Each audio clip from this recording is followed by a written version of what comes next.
You don't feel guilty because you're selfish.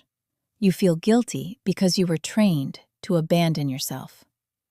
If saying no makes your chest tighten, if you replay conversations in your head at night, if you keep wondering why protecting yourself feels so wrong, stay with me, because this video might explain something about you that no one ever put into words. Have you ever said yes while every part of your body was saying no? You smiled, you were polite, you didn't want to make things awkward.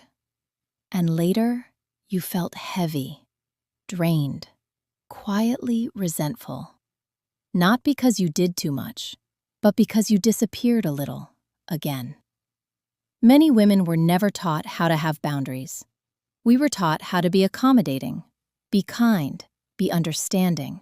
Don't be difficult, don't disappoint people.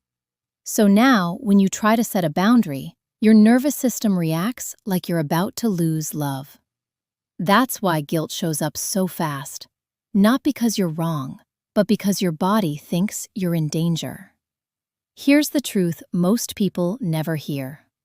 Guilt is not a sign you're doing something bad. It's a sign you're doing something new. Guilt is old conditioning.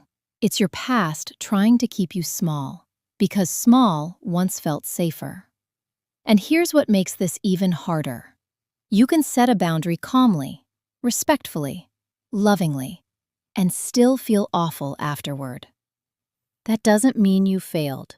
It means you're growing out of an old pattern. Boundaries are not walls. They are not punishments. They are not ultimatums.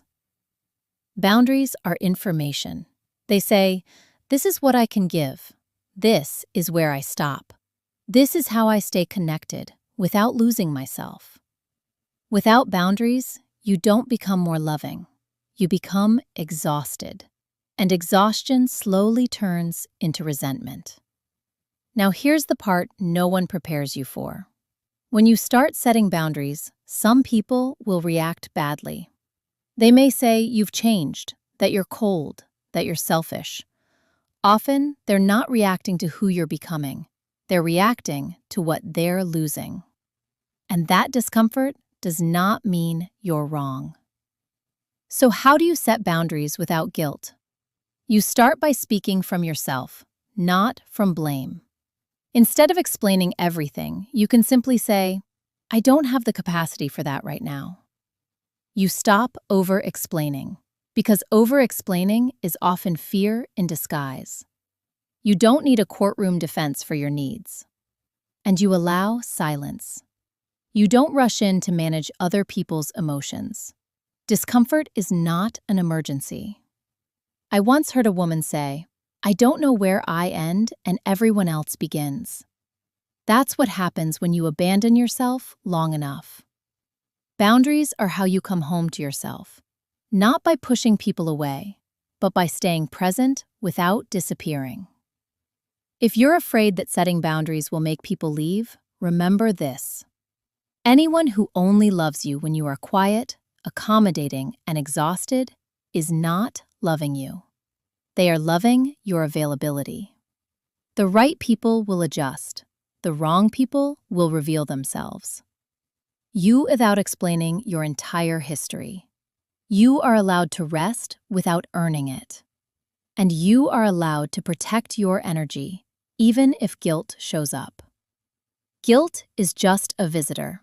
It doesn't get to make your decisions. And the more you choose yourself, the quieter it becomes. If these topics resonate with you, you're welcome to subscribe. I'll be sharing much more like this. And if you feel like it, please leave a comment. I'd be very grateful. Take care of yourself.